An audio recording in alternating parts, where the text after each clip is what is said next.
Hi, and welcome back to Two Therapists Talking. I'm Sheri. And I'm David. And we are talking still about reintegrating sexuality. There's just so much good information. We might have to do other episodes in the future. Yeah. But as you will remember from our last episode, we were talking about reintegrating in terms of setting schedule. And David mentioned, hey, that doesn't necessarily mean we're scheduling to have sex per se. And so we want to continue talking about that and talk about sensate focus in this episode, which is a fabulous way of reintegrating sexuality into a relationship. And we do this with clients who are not even necessarily in betrayal, trauma, and sexual addiction. This is just a fabulous way to deepen and reconnect around sexuality in general. Right. So with any number of issues around sexuality, this is a really, really good tool to use. And as we go through the different stages here, think about, even if you have a really vibrant sexual relationship, think about integrating some of these stages into your relationship.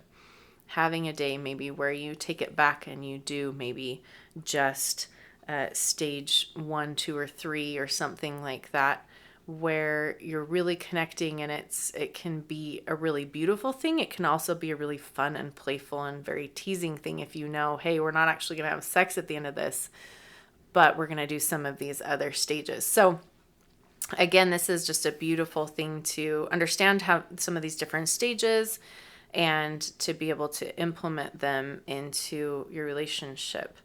So this is Sensate Focus was designed and developed by Masters and Johnson, who were sex therapists, some of the original, I think you'd say, sex therapists. Yeah, if you ever want to hear some funny stuff, you should read how they did their research and how they would ask, because they needed people who were sexual as part of the study.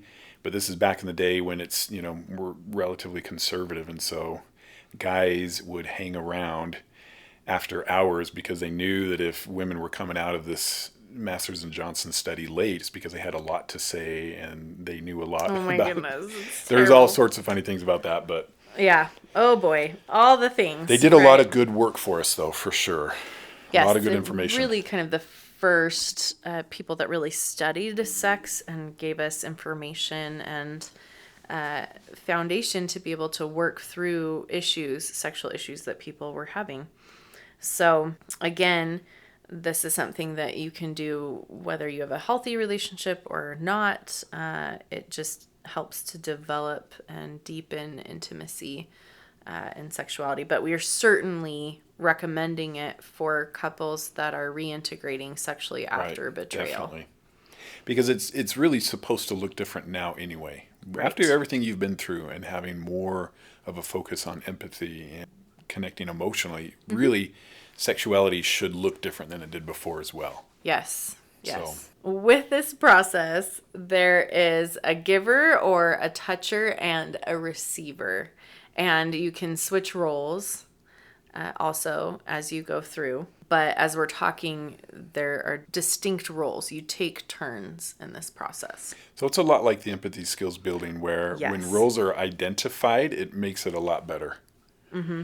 And keep in mind, we're going to cover some steps or stages, but you can do whatever needs to be done. You can add a stage. You can take longer in a stage. Yes. This isn't like the only template for a couple reintegrating sexuality. Right. And this is really especially for those who she is hesitant to reintegrate sexuality at all. Mm-hmm. Often couples feel like they can reintegrate sexuality. Sensate Focus would be like the first line of defense for sure if there has been a lot of trauma, especially, and she is or he is feeling like, I just don't know how I'm going to get there or if I'm going to get there. Right. That's when Sensate Focus is really going to be helpful. Yeah. I mean, I think it's helpful all the time, but certainly this is exactly where we want to go. if there's hesitation or uncertainty Yeah. about reintegrating sexuality. We really need to have some structure is helpful. Yes. And again, yes, you can take longer on it. It's not like, okay, one day and then the next day we're moving on, the next day we're moving on.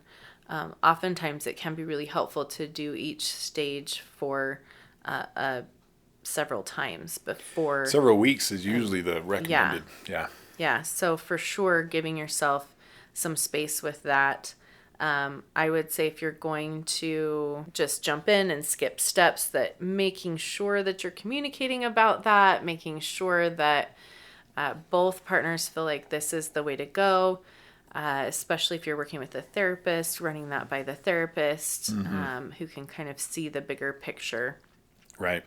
there. So. And I would even say, just keep in mind what we're going to cover.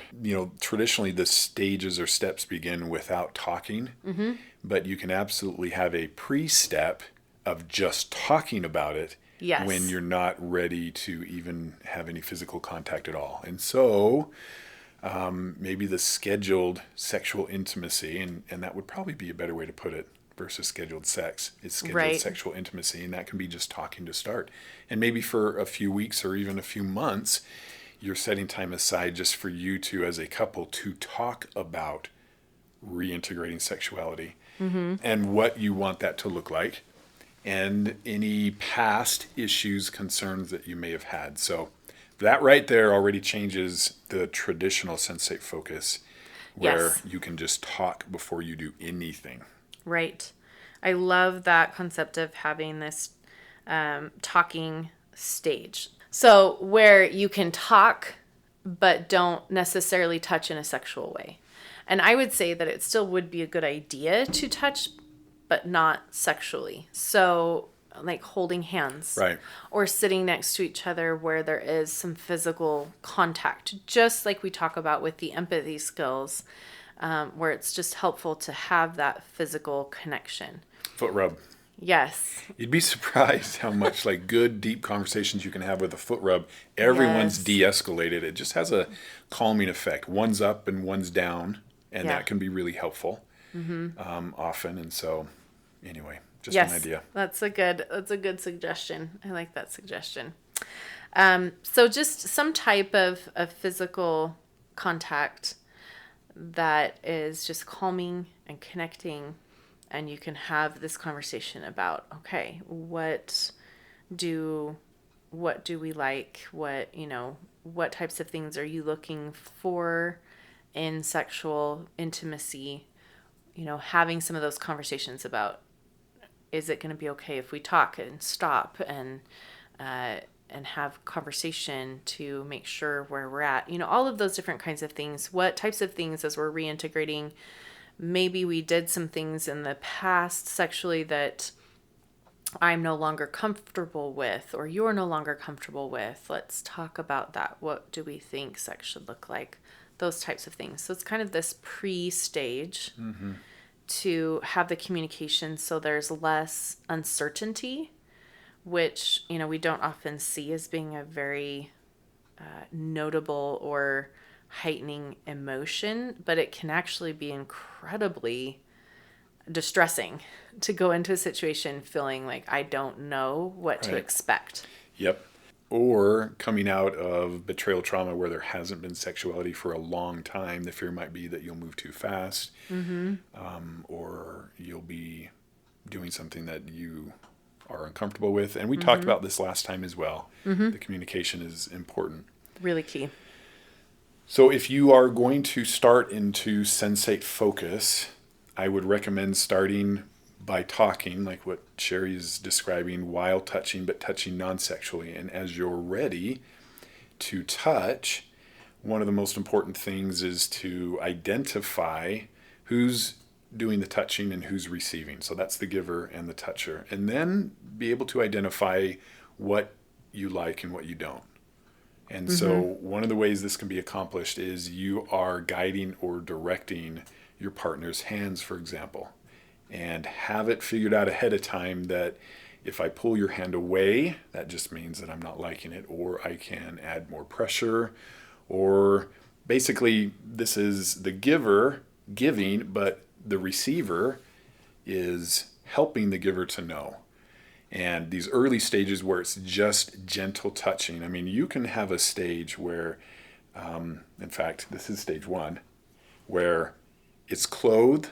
Touching can occur anywhere on the body except in areas that would be arousing or considered sexual. Right. This is just touching. And so in a lot of ways, it's not sexual. Although we know that our brain is our biggest sexual organ. Right.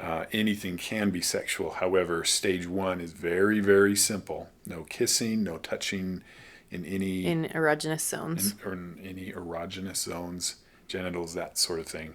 It's just enjoying, you might call it tickling or tickles, where you're touching arm, you're touching head. Or caressing, that type of a thing. Where you're not, yes, again, clothed. You're not touching erogenous zones, and you're just noticing what pressures, what sensations are the most comforting or feel the best for you.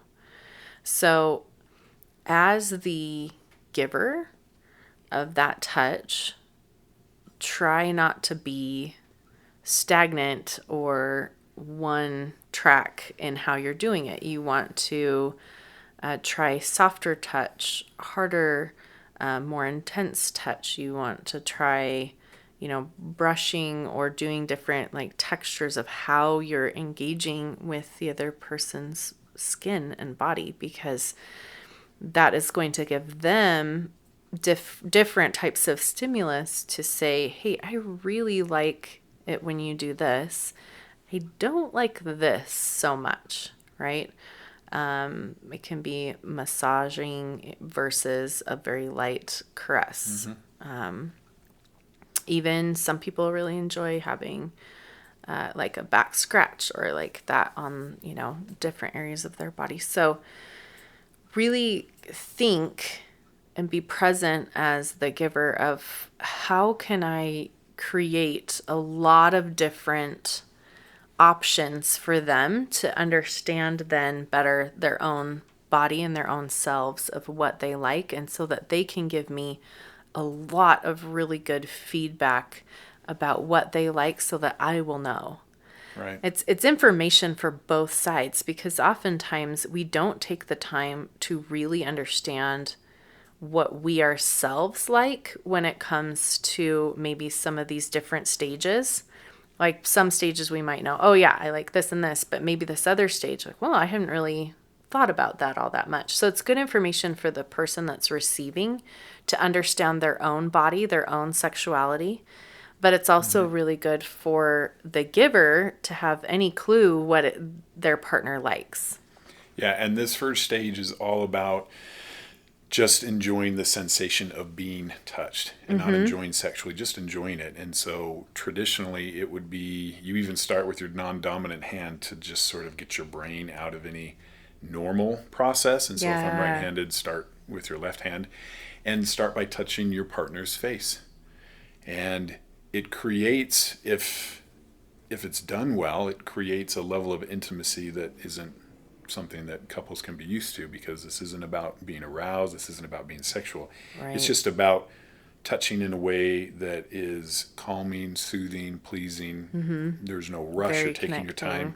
I mean, ideally it's like 15 minutes and then you switch, and so that gives Right. you some good time. But it's just the sensation of being touched and touching. That's the goal. That's the purpose of the first stage. Yes, and you want to try to cover as much, if not all, of your partner's body as possible without, again, especially in the stage one, interacting with the erogenous zones, so that they're getting that sensation everywhere. And if they become aroused, don't try to make them more aroused. Obviously, Yes.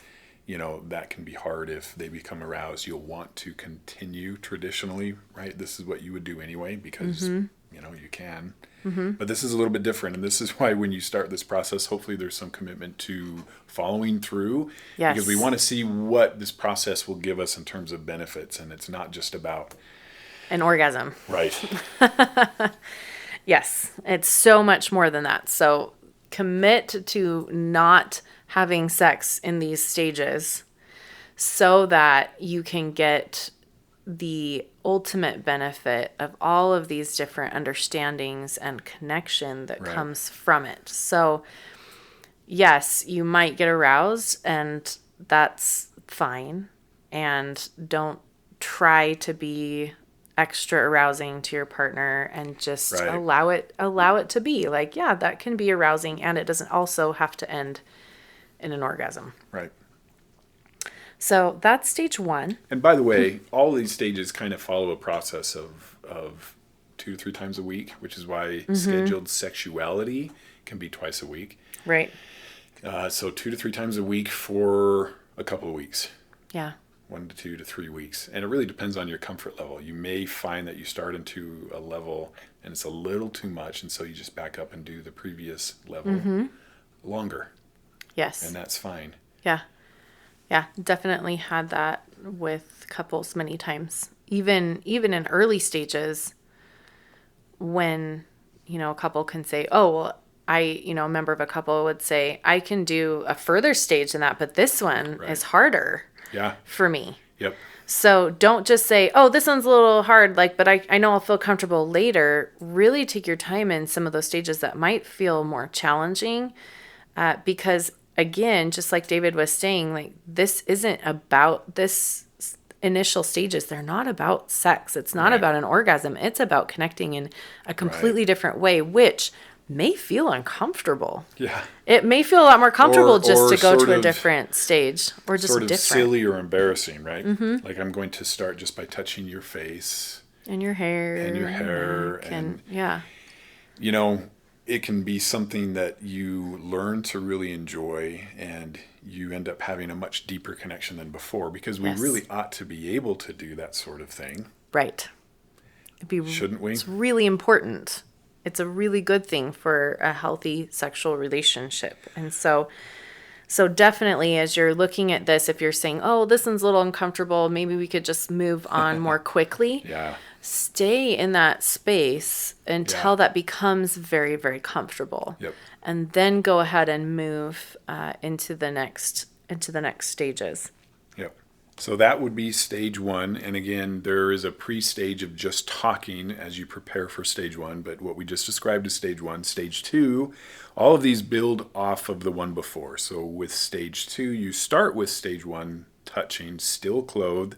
You just now start to explore areas that were off limits in stage 1. So you can explore the breast and genital areas, but it's all still clothed. And again, the purpose is not for arousal. And so we're not trying to attempt intercourse or orgasm. It's just touching, like in stage 1, only the entire body.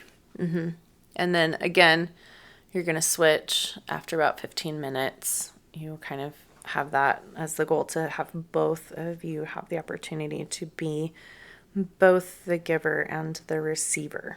So you see the need to set time aside for this? Yes. Uninterrupted time? Yes, uninterrupted time is really important Lock the and door. critical. It'll make her feel better for sure.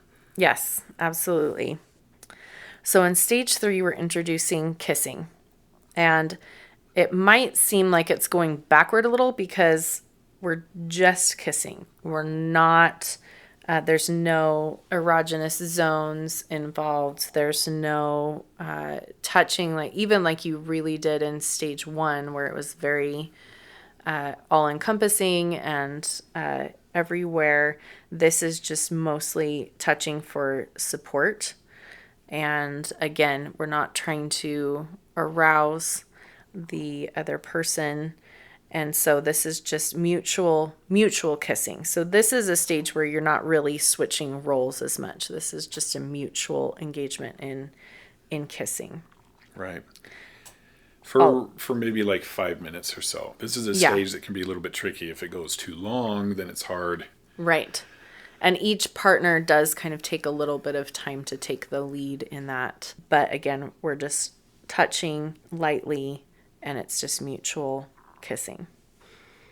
Stage 4 is including the mutual touching, right? So We start again, like David was saying, you start back at stage 1, and then progressing to stage 2, but this time it's partially clothed. And you can kiss if you both agree, but again, like kissing, focus on sensation, not arousal. So, which actually we should have maybe said even from the beginning. Stage 1 is focused on sensation, not arousal. I mean, we said yes, that, but I like the phrase focus yes, on sensation, not arousal. So just be aware of that. And you're intentionally not engaging in touching that leads to orgasm. So be aware of that again. So you see how this is becoming a progression. Mm-hmm. By stage 5, you're doing the exercises from stages 1 through 4. Only now there are no clothes. And so stage 5 is a big shift. And again, same exact. If you become sexually aroused, don't engage in touching that might lead to orgasm. Right. And I think it's important too to note like that this stage can feel like a big jump.